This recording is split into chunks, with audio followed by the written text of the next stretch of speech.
Hello, everyone. Welcome back to Pencils and Lipstick. I'm Kat Caldwell. This is episode 174, I believe. I am recording this ahead of time. As I said, it is now April and the podcast is entering a new phase. So we're going to do interviews, separately from teaching, I guess is the easiest way to say it. So today is not an interview day, but today is a character talk day. We are going to talk characters because characters are the lifeblood of your story. They are the reason that we read stories. They are the reason people get addicted to series. We want to know about the character, what's going to happen, like who is Katniss going to choose to spend the rest of her life with. We want to see this stuff. They are, and even if they're not humans, if they're dogs, cats, aliens, doesn't matter. We want to know what's going to happen. So characters make up our stories. The plot line is important. It's important that things happen to create a story, right? But what I want to talk to you guys about today is the importance of understanding your character's personality. Now, I hope that I can get Claire Taylor on here one day to talk about the Enneagram, but today we're going to talk about the 5 big personality types. And I think that this is a good place to start because it's not super complicated. It makes a lot of sense. Um, at least it does to me, and I hope that I can have it make sense to you by the end of this podcast. Before we get into the big 5 personality traits, let's talk about supporting the show. So you can support the show by subscribing on the app that you are listening to, by sharing it with your fellow writer friends or reader friends if they want to hear the interviews. Anybody who is writing or thinking about writing, I think, will benefit from the show and the awesome guests that we have coming on the show to talk to us about all their life experience, their software, their marketing, their writing journeys, their writing routines, all those things. We have a great backlist of tons of authors, from new authors to best-selling authors to authors that have been in it for years. Last week we had David Rockland, and he is a traditionally published. We talk a lot about indie publishing here, but it's okay if you want to go trad publish. We welcome you here at Pencils and Lipstick. If you want to support the show in another step, you can go to buymeacoffee.com/pencils lipstick and you can support it monetarily. There's a couple little prizes over there that you get. You get more access to me. We'll be setting up live question times soon, but you can actually message me over there as well. And it's just a big help to the show. Um, I really like the podcast. I think that it's fun to do, but it does take a lot of time and we got to host it somewhere, right? So everything in this world, as the world sort of starts turning in a who knows what direction, it's like we're spinning top, right? Everything's getting more expensive. But all that said, it's kind of weird to talk about money as an artist, as somebody who writes, and we always just want people to read our stuff, right? But at the same time, that is the exchange on it's money is the way that we say good job, really, a lot of times. Like, I want to read your book, I want to listen to your music, I want to listen to your podcast, and it's just a way to see the value, right? So if I bring you value, if my guests are bringing you value, and you want to bring monetary value back to the show, please head on over to buymeacoffee.com. The link is in the show notes below.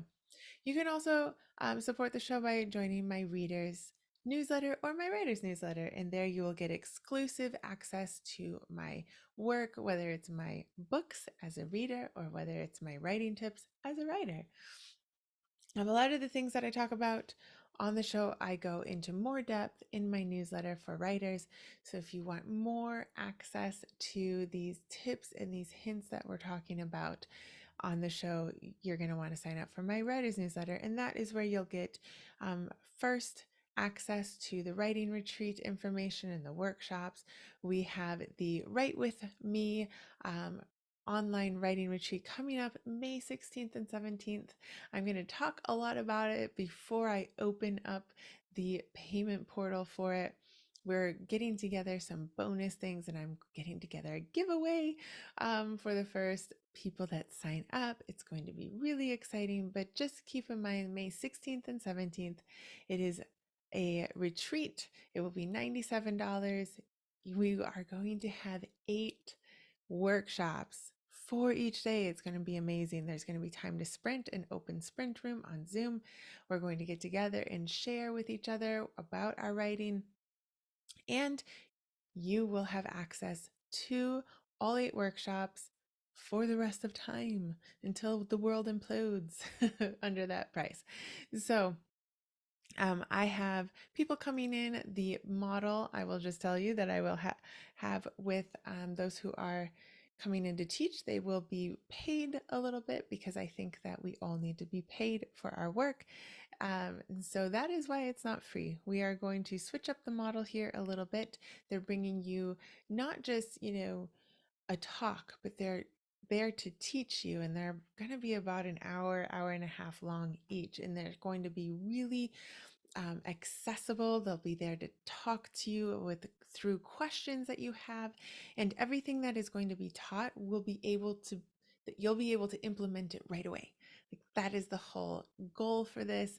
So it's a little bit different than our in-person writing retreat, and by the fact that, like, in person you're there and you're immersed in your own writing, and I'm just there to like help you if you need help, right, or answer a question. This is going to be learning and being able to pinpoint the issues that might be coming up in your manuscript, or to better your editing skills or your scene skills or your world building skills or your mindset as an author, and then to implement those immediately. And that's why it's only 2 days. It's going to be intensive, but it's going to be so much fun, and I'm very excited about it. So, talked about that for too long. You can also find the videos. Even me now speaking, you could look at me in my new beautiful office. I still am waiting for some furniture to go there, and for some shelves to go there, but I painted. So if you want to see it, get on YouTube. It's Pencils and Lipstick YouTube channel. And you can see the videos of other interviews as well. You can see people as they're being interviewed, and you can see how hard it is for me to sit still. That's what I notice when I watch those videos and I edit them. So, what else are we going to talk about today? What else do I have to tell you? I think that's everything. So, yeah, if you want to support the show, we would love it if you would share around to everyone. Support the people who come on the show. Follow them on their social media. If you like the sound of their books or whatever, sign up for their newsletters, buy their books if you think that they're awesome books. If there's your genre of reading, definitely support them as well. So, today we're going to talk about the 5 big personality types. And again, the Enneagram is a great thing to dive into as well, and it will help your characters and you writing your characters. But today we're going to go into the 5 big ones, which are openness, conscientiousness, extroversion versus introversion, agreeableness, and neuroticism. Now, one of the reasons people don't like the big 5 is because of that last one, neuroticism. Because if you're an 80s kid or a 90s kid, we all loved saying how somebody was neurotic, right? And we use it in a derogatory sense. But I don't think that we should let our childhood trauma keep us from science. So we're going to talk about that. Should we go backwards then? We'll just start with neuroticism. Um, sorry. So neuroticism might sound a little bit weird. Oh, she's so neurotic, but it's really about how your character responds to stress. And so I love playing around with stressful situations with my characters, because sometimes when we're writing a scene, our characters can come out really flat. And I think it's because we don't really know how they are supposed to act when stress hits them. So your plot should have some sort of stress happening to them.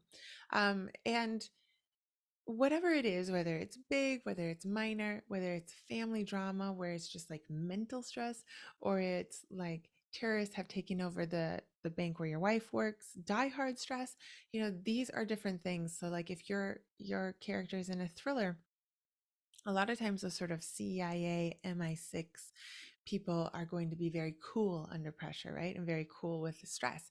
And that's usually contrasted by a rather neurotic, either man or woman, who's very like freaked out about the stress. I think about what is that Indiana Jones one where the actress is like just freaking out about everything. She's very neurotic. So she's not handling her stress well. You could also say that it describes sort of the depth of the emotions that they're willing to express when situations arise, or their moodiness. Um, Women tend to be more neurotic than men, higher on the neuroticism scale than men. It's not always true, right? And in fact, you can sort of play around with this with your characters, depending on their genders. Um, Maybe, especially in comedies, comedies really like play up their neuroticism. Um, so people who are high on the neuroticism scale usually swing hot or cold. Like when traffic hits, I swing really high on neuroticism. Like I get really angry and lots of words come out of my mouth. Um, so we're going to be more emotional, um, probably more freaked out, maybe not so cool headed under pressure. And it's weird though when situations hit my kids, I become very low on the neuroticism scale. Like I'm very cool headed. I am, call the ambulance or get the medicine. I can think and not freak out in those situations. So those who are lower are less emotional. They're more stable in that environment, in that stress, and they might even thrive under the stress. So I'm thinking more thriller characters. They are thriving under the stress, and in fact, that's almost an addiction for them, right? So even maybe your detective is like addicted to looking for the crimes, and the mystery and solving it. And maybe when the mystery is done and it's solved, they almost enter a depression because they aren't getting like their dopamine hit, right? And because they're just thriving under that stress. Not that that's mentally good, but it's good to think about this in our books. And especially if you're writing a family drama, you're going to need a cast of characters that are not all highly neurotic or not all low on the neurotic, right?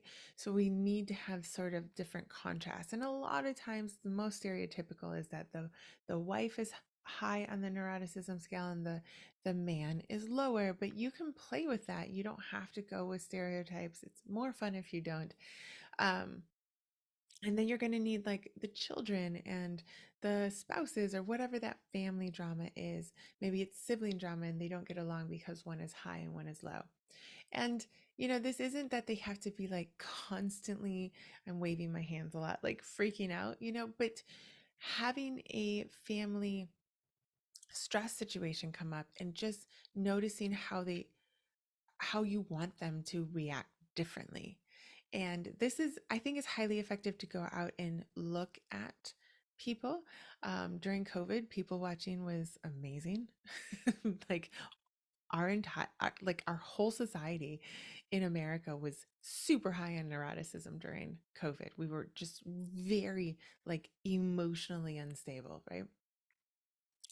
For good reason, but still it was quite obvious during that time. So, make sure that you're going out and people watching and being able to have your characters stick with whatever scale of neuroticism you give them. Let's go on to agreeableness. So this is about the degree to which the person can trust and be kind and show affection for the people around them. So I'm quite low on agreeableness. You're going to get to know me so well today. Um, I do not trust easily. I can be kind. I can be kind, but I don't show affection very easily. You have to really know me. You have to be a very close friend to me to show affection. In fact, I've been accused of being very cold, um, being very standoffish, looking a bit snobby. I've been accused of a lot of things. I'm just not very affectionate. In fact, Texas changed that up a lot for me because the Texans hug all the time. Um, like all the time. So I'm also I also don't want to be like excluded from the group. So I learned to hug. But I always joked from the time I was a teenager that I had a bubble.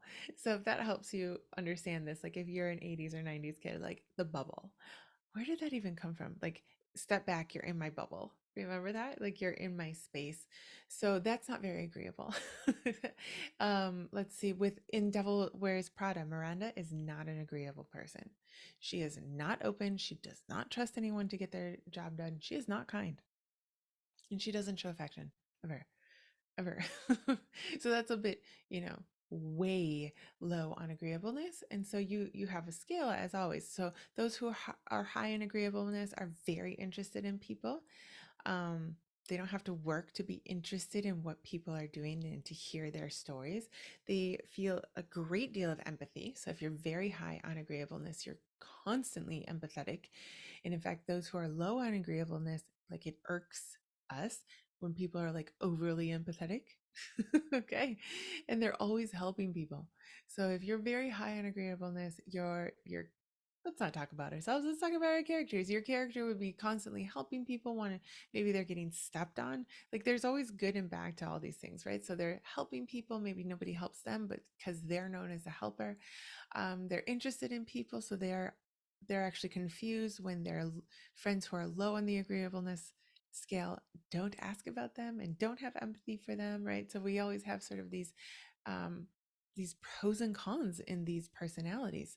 Those who are low in agreeableness tend not to really like emotion, but then they make great surgeons, right? Because and detectives, and CIA guys, they're very competitive. If you watch um, Made to Drive, is that what it is on like the Formula One on Netflix? Oh man, they're like very competitive. And the guys will, I know it's reality television, so it's like, um, who knows how much is made up, but they'll say some crazy stuff that's not PG rated, so I won't say it here. But they are just so highly competitive that they're not agreeable to like their fellow racers. Who's that dance mom lady? Abby? Yeah, she's not agreeable. She's very low on the agreeable. Like she doesn't care what you think. She's just gonna have these kids dance. My middle child's watching Dance Moms. Okay, she's fascinated. So those who are low on agreeableness um don't always notice when help is needed. So it's not that they don't want to help, but they won't always notice that their help is needed. Okay? And obviously this can cause some conflict, having a romance where somebody's agreeable and then somebody's not agreeable, like very low, they're like on the scale, like very opposite on the scale. Oof, talk about tension. All right, one thing that we know, extroversion and introversion, this is probably talked about a lot and you probably know who you are. Are you an extrovert? Are you an introvert? But let me go over it again, just to refresh your memory, or if somebody isn't American and this isn't talked about all the time in their country. Um, this basically describes where a person draws their energy from. An extrovert draws their energy from being around people and talking and being social, and are typically pretty assertive people. It makes me exhausted just thinking about it. This is my husband. My husband cannot be quiet. When he used to walk to work, he would call. He would make 2 phone calls per walk. He talks to his mom all the time. He talks to his brother. He talks to like he's always talking to people. I have to force myself to call people. Introverts like me and many writers can find being social very tiring. And so we regain our energy from um, being alone and like going and sitting in our favorite chair and in our favorite office and maybe in the corner. So we draw energy and we're re energized by being quieter and more by ourselves. And I say quieter, I probably shouldn't say that. Like this doesn't have anything to do with how you are um, as a person when you're with people. Like I'm actually pretty I'm not very shy when I'm with people, even though it's using a lot of my energy. I'm very capable of talking to people, being bubbly and being smiley and being with people. as much as I'm low on the agreeableness, I'm actually pretty agreeable.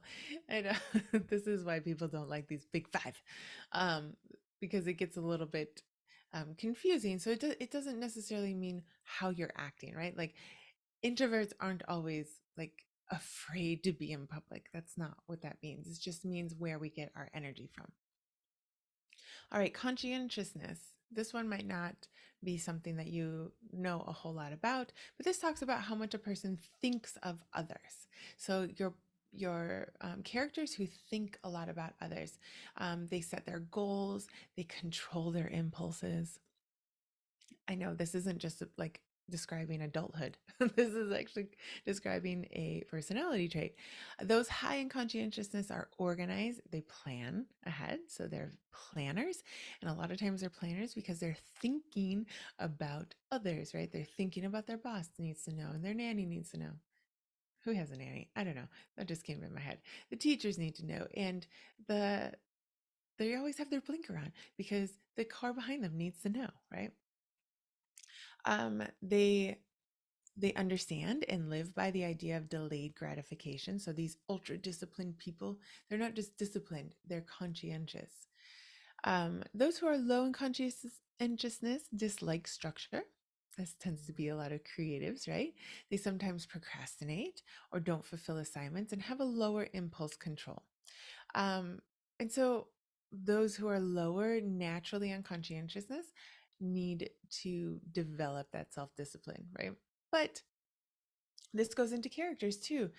There's a good movie. I should always like these just pop into my head, and so I never have them right in front of me. But there's a great one where it's two sisters, and one is very conscientious, and one is very low on the conscientious scale.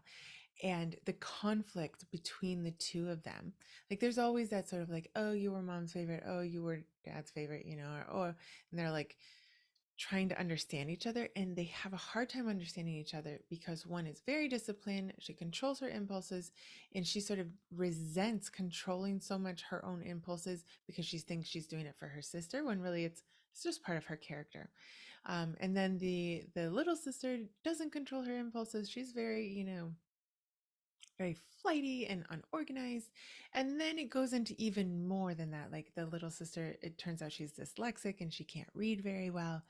um and so you have to be careful a little bit on like what are our social impacts on the character and what is their personality. But these are a good place to start, right?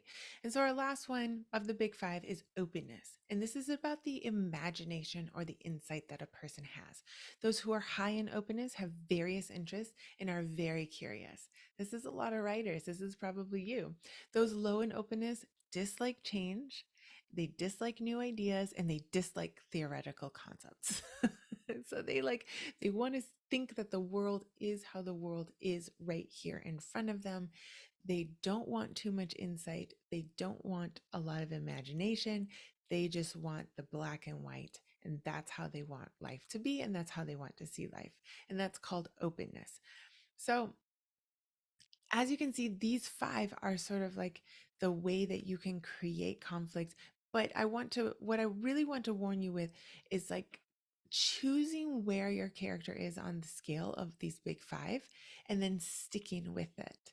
So understanding how you want them to react and then not changing it throughout the story. So I want to warn you when I read manuscripts, and I've read quite a few just in the last 6 months since I've been certified. A lot of times when there's a character shift that doesn't make sense, it's because they're shifting out of the personality that the writer gave them in the beginning. So the reader is going to trust you that you know your characters and that you've written them in a way that is going to stay consistent. It doesn't mean that they can't change. Of course they're going to change. That's what story's about. They're going to, see more things in the world and things are going to be revealed to them, but their personality can't change a ton. So maybe they're not very open, but they understand through your story and the plot that the world isn't always black and white. But that doesn't mean that they suddenly become a super imaginative, super insightful, super curious person, right? They're still low on openness, even if they're cracked open a bit and moved a little bit further from the like end of the scale. right? But they're not going to just completely change their personality. So I'm going to have a downloadable list that you can sort of print out and have. You can find a lot about this on Google, just the big five personalities. There's tons of information out there. There's lots of research. It's been over 100 years, I think, since they've looked into this. Again, if you're into Enneagram, that is a great tool as well. I just want to sort of bring this to you so that you can maybe bring a new aspect to your characters in your story. So that is all for this week of the Pencils and Lipstick podcast. There is no interview this week. I hope that you enjoyed it. Be sure to subscribe on whatever app you're listening to. Share it with your friends. Join us over at buymeacoffee.com and um, support the show monetarily if you can. Be sure to sign up for my writers newsletter and my readers newsletter to know all about the Kickstarters that I'll be having, the books that are coming out, and the workshops and writing retreats that are coming as well. You guys have a great week.